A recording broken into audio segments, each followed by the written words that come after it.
Go ahead Ako, po.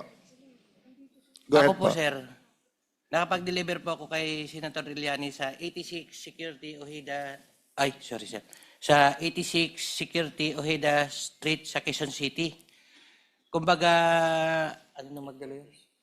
Headquarters po ng Magdalo yun, sir. Anong dala mo ulit nun? Yung una ko pong dineliver doon, paper bag na malaki, siguro nasa 5 to 10 m yung laman nun po, sir. Ako rin po mismo yung nagbuhat noon. And then pangalawa? Tapos yung pangalawa po, 6 na po na malita.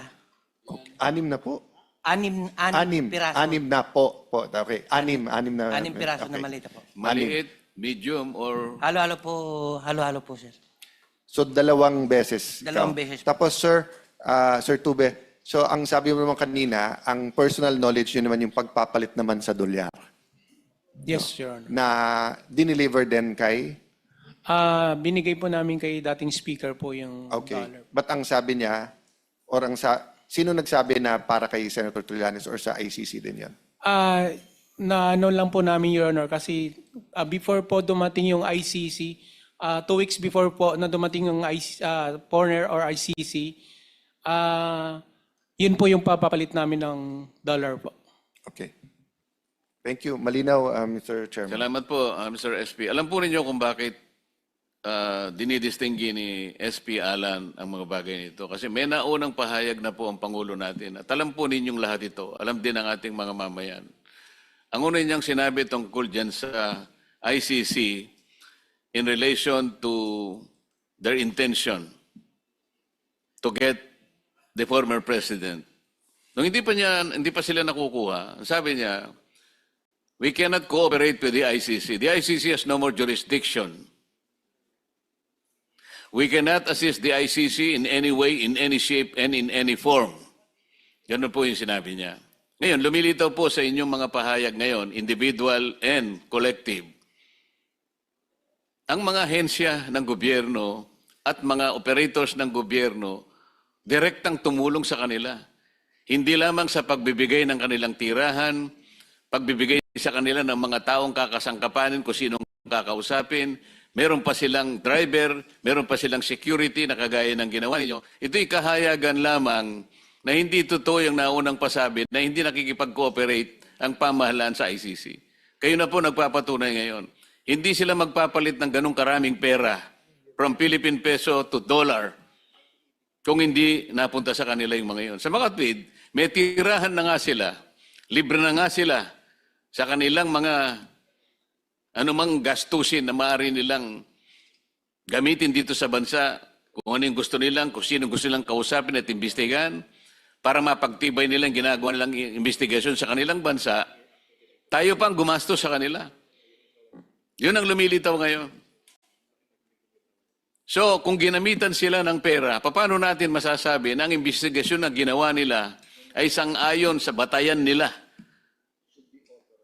Na dapat sana silang humanap at hindi sila ang tinulungan pa na humanap. At ang humanap pa ay mga kilala ninyong tao na kalaban pa ng dating Pangulong Duterte. So malinaw po na wala talagang objectiveness kung ang pag-uusapan ay yung pag-uusig sa dating Pangulo. Ito ngayon ang inihahayag sa ilang bahagi po ng inyong pagtestigo ngayon. Balikan po natin yung 14 Nara Street. Mr. Chairman, just last point sa ICC. Nakalagay kasi sa Article 127 ng Rome Statute, a state may, by written notification addressed to the Secretary General of the United Nations, withdraw from this statute. The withdrawal shall take effect 1 year after the date of receipt of notification unless the notification specifies a later day. So 2018 tayo, kung hindi ako nagkakamali, umalis. 2019? Okay. Nag-withdraw tayo 2018, nag-take effect 2019. I was Secretary of Foreign Affairs. Hinahanap ko yung eksaktong article din sa Rome Statute na dapat i-authorize ng court yung investigation within that year, no? So kung 2023 pa lang sila nag-iimbestiga, that is a violation. Ito ang problema. Halimbawa kay Senator Bato. ni hindi siya makapunta sa local court para sabihin may violation ng Rome Statute. Samantalang sa Pangilinan versus Cayetano, sabi ng Supreme Court, kapag ka unconstitutional yung treaty or yung application ng treaty, ay masusunod constitution natin. No? So, lumayo tayo ng konti, pero same effect ng corruption. So, I just wanted to put that on record, Mr. Chair. Importanteng lumabas ang buong katotohanan dito kasi sistema natin ng gobyerno, batas natin, constitution ang involved. Walang kaibahan to sa nangyari kahapon, and I really hope, I'm praying there'll be a next hearing after this para nga magkaharap-harap ang DOJ, ang Senator Trillanes, imbitahin natin. I'll defer now to you, Mr. Chairman. Thank you. Karagdagan lamang sa sinasabi ni SP para maintindihan po ng lahat ng mamamayan. Nag-withdraw tayo 2018 sa Rome Statute. Sa kanilang patakaran, magkakaroon lang ng visa yon pagkatapos ng 1 taon. Alam po ba ninyo ang dahilan nun? Ang dahilan po nun, hindi kaagad tatanggapin ang pag-withdraw dahil nga sa kanilang tuntunin na ang nagkasala sa panahon na tayo ay membro ng ICC, may karapatan silang usigin yon.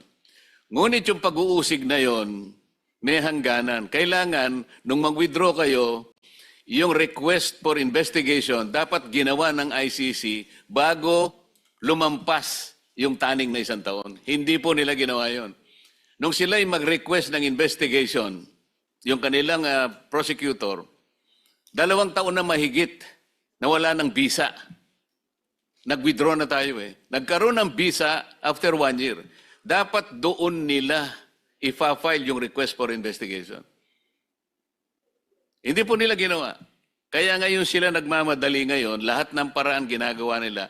Ang pinakapuntong pinag-uusapan ngayon, bakit tayo pa ang tumulong sa kanila para usigin ang kapwa natin Pilipino? Bakit hindi silang magkusa? Sarili nilang gasto, sariling sakripisyo. Bahala silang humanap. Dahil ang patakaran na sinabi ng Pangulo, we will not assist the ICC in any way, in any form, and in any shape. Bakit kabaligtaran ang nangyari?